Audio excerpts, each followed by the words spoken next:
Hey, what is up YouTube? So this is Toad. Now before you watch this video, I have a video in the description that prerequisites this, which is where I describe the actual history about the invention and the sources of the crystal star mantra, which is, I'll give a brief history here. So basically, this whole mantra, this whole system of mantras, was developed by a person named Lisa Renee. And she runs a website called Ascension Glossary.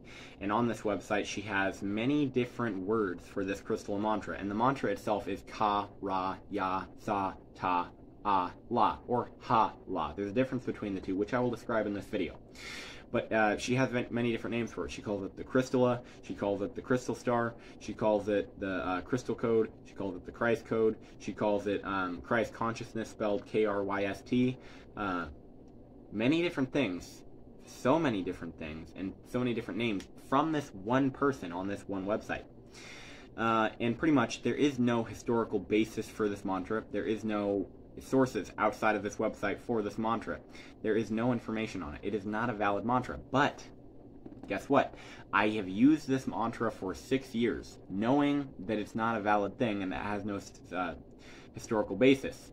I was curious about it. I did an experiment, and this experiment has worked for 6 years, just to discover what this mantra does, what its purpose is. Does it really work for what it says it's going to work for? Do these 7 tones line up with the 7 chakras? Well, I discovered that on accident, but basically, yeah. Now that that's out of the way, now that you have a brief history, in case you didn't want to watch the bottom video, let's get into it. So, my throat is really dry from talking that fast. Sorry about that. The crystal star mantra. What does it do? First of all, from experience, what it does, what you actually feel when you're chanting this mantra, or when you're vibrating this mantra, singing this mantra, it doesn't matter. What you actually feel is a sense of power. But what kind of power? There's many different kinds of power. Well, if you're doing a breathing technique such as the Wim Hof method sometimes, under certain conditions, or maybe breath of fire, you'll get this sense of fire, this sense of power that is like fire. Like you want to get up and punch something, like you can do anything, like you can run a marathon, like you're capable of anything. Like a sturdy, gaunt laugh. Not gaunt. Gaunt is the wrong word, but a sturdy laugh, like a king. A king's laugh is what you'll receive from any of those things. From this sense of power from the crystal star mantra is very different. Instead of filling you with fire, it fills you with ice. And what I mean by that is not actually the elements of fire and ice. In fact, those are just representations of a symbology. What I mean is it fills you with this sense of absolute power. Absolute power over everything in the universe, like the universe is in your hands, but with a sense of insanity. Like you have this power, and you are this power. It is being the I am. That's what this chakra puts you into a state of, being the I am. Or that's what this mantra puts you into a state of, being the I am. And it makes you insane as well. So if I do this mantra for an extended amount of time, first of all, I will fall into a maniacal laughter. This laughter is like the laughter at life itself. Like you realize life is a joke when you're doing this, but not in the nihilistic way. And I am saying insanity. And I mean insanity. It's like... is the best way that I can describe the actual insanity that comes with doing this mantra. But that out of the way, it does put you in a state of Christ consciousness. It puts you in a state of consciousness where you are the I am. Where you are I am. Okay, where you are God. Where you are the universe. Where you are everything. When you are the symbol of everything. You're unified, okay? That's what this does. And it makes sense because, look at this. Allah. Well, look at, what's it called? Various Middle Eastern religions that worship Allah. They all, or most of them, end up having a lot of barbaric principles, and most of them end up having, you know, insane, fanatical religionists in their circle, okay? And now Christ is actually kind of the same way with Christianity. Like, look at the Crusades or something like that. But essentially, if you look at the Gospel of Thomas, for example, Christ represents divinity into focus. He represents the descended one, the one that descended from heaven to earth. Okay? So, in this sense, now another thing is krystala, or the crystal star mantra is represented by two intertwined triangles that represent a six-pointed star. They represent the union of the two into one. Now, in the Gospel of Thomas, it also says, on the day you were one, you became two. When you become two, what will you do? Well, we do become two, because on the moment that we come out of the womb, we are trained. We're trained not to cry, we're trained not to steal, we're trained for lots of different things, and that's necessary, but it's also necessary to reunify yourself once you've learned everything that you need to function in the world.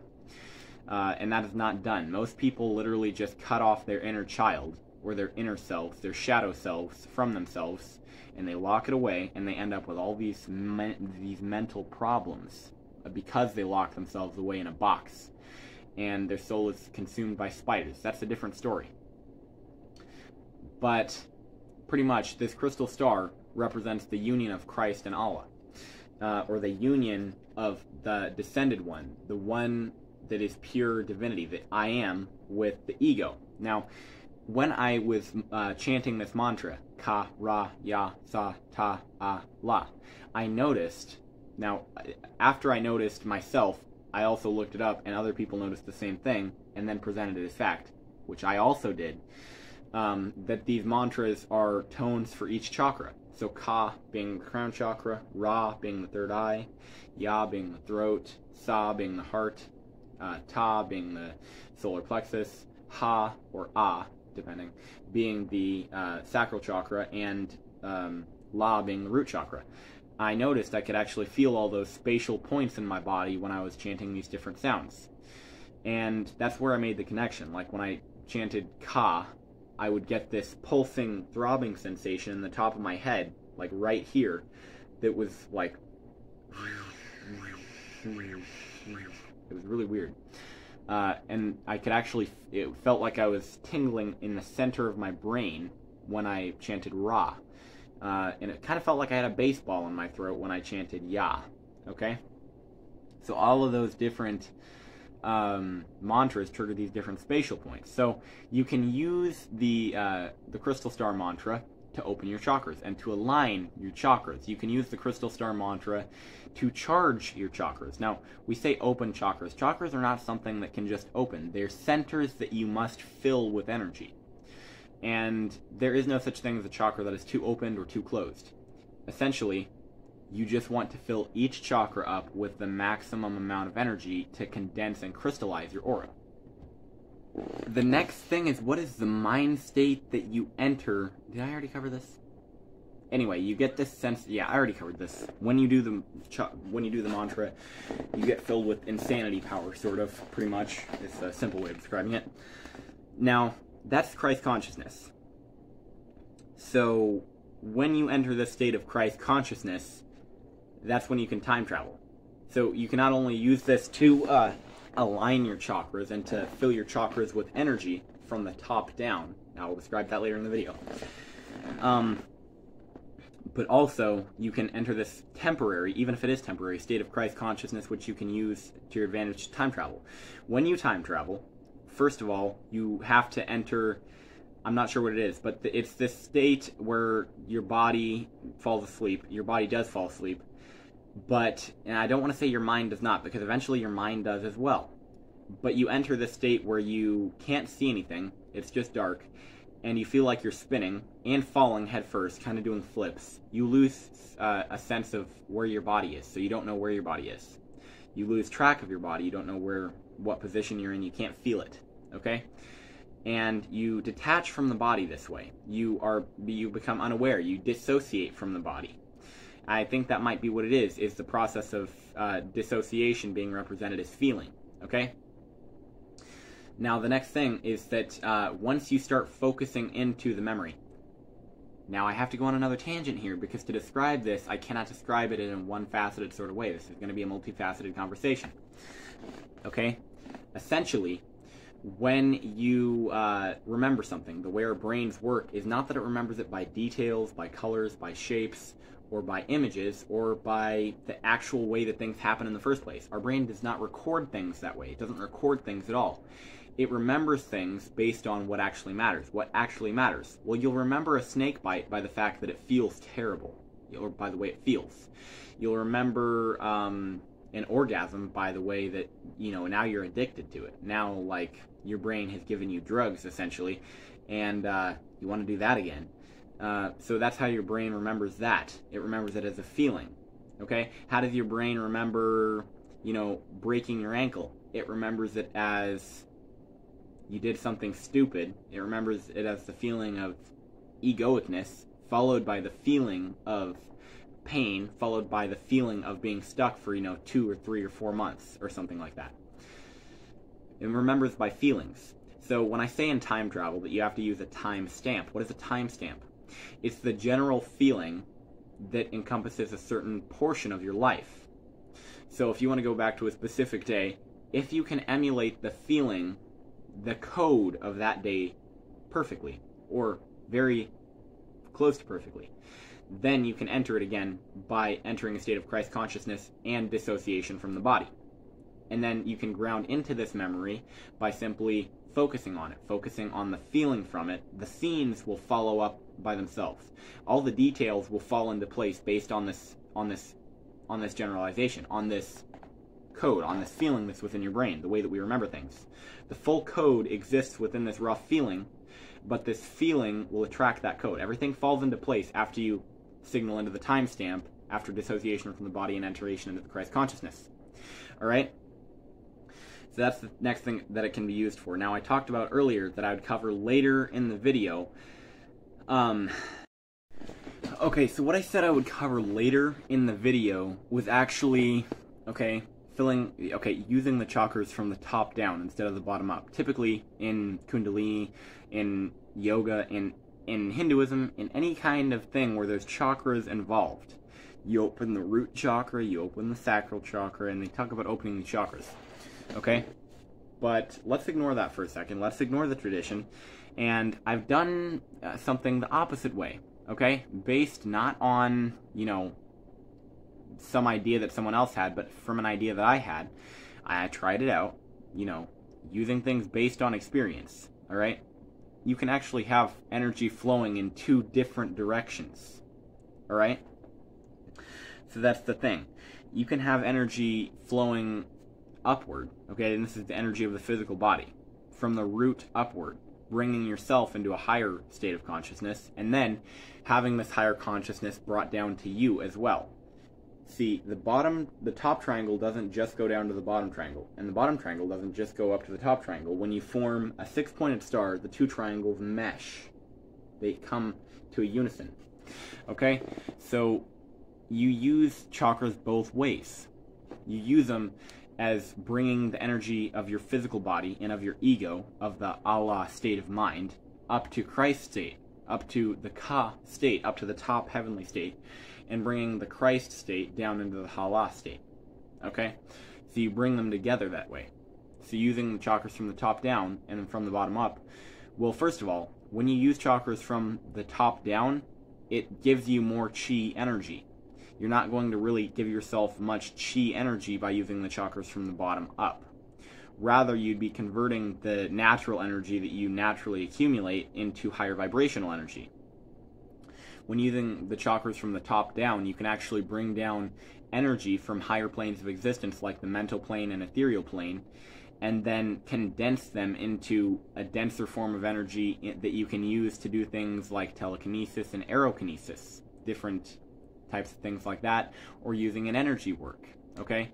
Basically, you can accumulate more consciousness energy this way. You can accumulate more of that.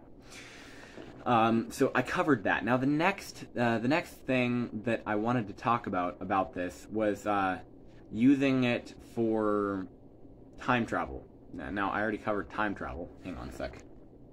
That's what I was talking about. So basically, when you do this mantra, as I said before, it fills you with this ice. Like you have power, but you've gone mad. You've gone insane. Not insane with power, like you're the most power, like you're like a dictator or something, but more like power that's just so intense that it's broken your mind into not being there. Okay? So basically, that could be because these sounds actually are legit. Maybe they are legit, and maybe these sounds actually vibrate at frequencies that cause dissociation from each of these chakras, and yet still filling with the energy of these chakras. So it could very well be, based on the state of mind that you enter when you do this chant, when you do this mantra, it could very well be that these are the sounds that you use to dissociate and disconnect the chakras, which is a vital part of jumping timelines, going to a parallel universe, okay? Dissociating from the body, dissociating from that which is, okay? So that's kind of interesting. Now, the next thing is that you can use this what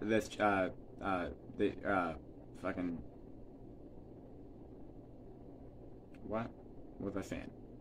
You can use this mantra in rituals and in chants, okay? So, say that you're using the archetype of Shiva, okay? The archetype of the destroyer, creator, the great union of good and evil and poison and medicine, okay? So basically, this is the being that makes you whole, because Shiva actually represents the six-pointed star, the union of the inner with the outer. Like the Gospel of Thomas says, make your outer like your inner, and your inner like your outer. Put an image in front of an image, and a hand in front of a hand, and a foot in front of a foot, and then you will know the kingdom. Those who do not know themselves live in poverty, and it is them that are that poverty. All throughout the Gospel of Thomas, it talks about the Jungian shadow and Jungian shadow work. Well, it wasn't Jungian. He just rediscovered it and reworded it for the modern world. It's always been there. The idea of shadow work, unifying your inner and your outer, okay? Shiva is the archetype that is that, or at least that's how she represented herself to me when she was a goddess, when I was doing breath work, okay? So this means that you can actually use the crystal star mantra, or the krystala mantra, or the krystala mantra, or the karayasata Allah mantra, along with a hymn to Shiva, Hymn, or a song to Shiva, to basically unify you and your inner child, to find your soul. Now you can word this any way you want. It depends on your database in your brain. So for me, I've read the Red Book by Carl Jung, and so I might use wording like finding the soul, or I might use more obvious wording like make me whole. And I might use those two together using the two different variations of the mantra, like karayasata Allah and karayasata hala, and use them interchangeably throughout the chant to kind of use it as a meditation that will bring my inner and outer together like that. Now the next thing is, finally, let's talk about what is the difference between karayasata Allah and karayasata hala. Well, basically, the version of the mantra with represents the process of encryption. Now, encryption is the word used on this Ascension Glossary website. Essentially, what that represents, at least from what I understand, most of it's jargon, but at least from what I understand, that represents the higher planes being coded into this lower plane. Encryption is, now these are the creation tones, so coming from the higher dimensions, or the higher chakras, because chakras are dimensions, and then bringing them down, that's encryption. And then the crystal star mantra with ha instead of represents the process of that encryption, or the process of coming into a separate being from the source, or a perceived as separate being from the source, suffering damage, suffering all that. This would be the outer, okay? So karayasata Allah represents the inner, karayasata hala represents the outer. By using those two, now these are in themselves masculine and feminine forms of the same thing, of the same union of the being that is you, the oneness, okay? So you could use them like that in a chant with an archetype like Shiva to unify your inner and outer selves, okay? So that's one thing. Another way that I use the crystal star mantra is that before I do prayer, I actually recite this mantra, whether it's in my head or not in my head. It doesn't matter if it's in your head or not in your head. It still works. It actually still works either way. And that's the same with all mantras, at least from what I've experienced. Whether it's a mental sound or a physical sound, it doesn't matter. So what I'll do is when I'm praying, I'll actually recite this in my head or out loud, depending on whether or not I'm alone. And it'll kind of fill me up with this energy to make sure and to assure that I can't be corrupted when I'm in prayer. So that's one way that you can use this. Another way that you can use the Crystal Star mantra is that before, basically, if you see a shadow on your wall or something, like, and you're getting, like, freaked out, like, you thinking that you're seeing stuff, or maybe you are seeing stuff, or even if you're dealing with, like, a demon or something, they absolutely cannot stand this mantra, okay? I have killed demons in the mental plane with this mantra. So here's, like, for example, there was this particular dream demon with black eyes. Like, I knew it wasn't the person they were impersonating, was an imposter demon type. And basically, I said, I know you're a demon. I know that you're not the real one, okay? And that's when their eyes turned black. They tried to kill me in this dream. Or I guess that was probably more of a scare tactic than actually trying to kill me, because they can't kill me in the dream plane. Now, what I did was I tried to say Christ, because Christ always, the word Christ, the actual word or the sound of Christ, always wards off demons. That's a fact. Or at least it's a fact experientially. It could be because of the mental power, it could be because of the literal power, it could be because of something objective, something subjective, it doesn't matter. It works to make demons run, okay? Now, I was incapable of saying that, because this thing was particularly powerful. It moved its hand like this, and it, like, put a lock on my mouth so I couldn't say the word Christ. So instead I did a workaround. I said Ka, Ra, Ya, Sa, Ta, Ah, La. I did the whole mantra, and I started screaming that at the top of my lungs. That filled me in this dream state. This was an incredibly vivid dream, by the way. It filled me in this dream state with this immense power, and that's when I was actually able to overpower this demon.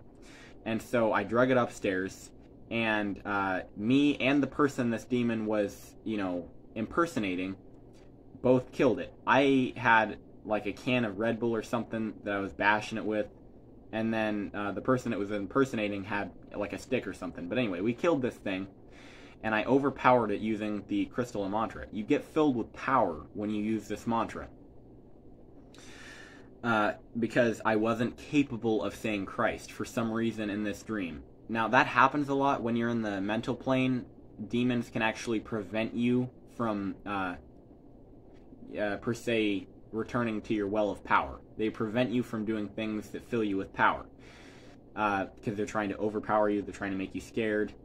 And, yeah. Didn't stop me from using that mantra. Another thing is when I started doing that, black tears started, like, gushing out of this demon's eyes. Not like actual crying, but like leaking to the extent that it was dripping, okay? And also like a really high-pitched screech. The whole thing was terrifying, but essentially, yeah, it worked very well for getting rid of demons. The next thing is getting rid of demons. I already mentioned this, but demons in the form of addiction. So you're not always going to directly communicate or directly see a demon. A demon is a thought form, and it's a thought form that works as a parasite. It's an energetic parasite, essentially, that causes your behavior to be repetitive. So an addiction, that's a demon. That's a thought form. Say a habit that's causing you harm. That's an addiction. So it's a thought form. Thought forms form from addiction. Anything you feed your energy into. If you feed your energy into smoking every time you get a nicotine withdrawal, that's going to form a thought form. You know, probably some sort of cigarette god or something like that. A nicotine. His name is Nick. Nicholas. Anyway, so everything forms thought forms. Everything forms clouds of consciousness dust. Okay? When you feed your consciousness to stuff. The same thing is true with addiction. So when you feel an addiction is creeping up on you again, you can feel it creeping over your shoulder, you can use this mantra and it will uncreep. It will go away. you fill yourself with this power, and less powerful things can affect you much less this way. So yeah, this was how to use the Crystal Star mantra. I had a fly on my head. I hope you enjoyed this video. Leave a like, subscribe, comment, and share. Goodbye.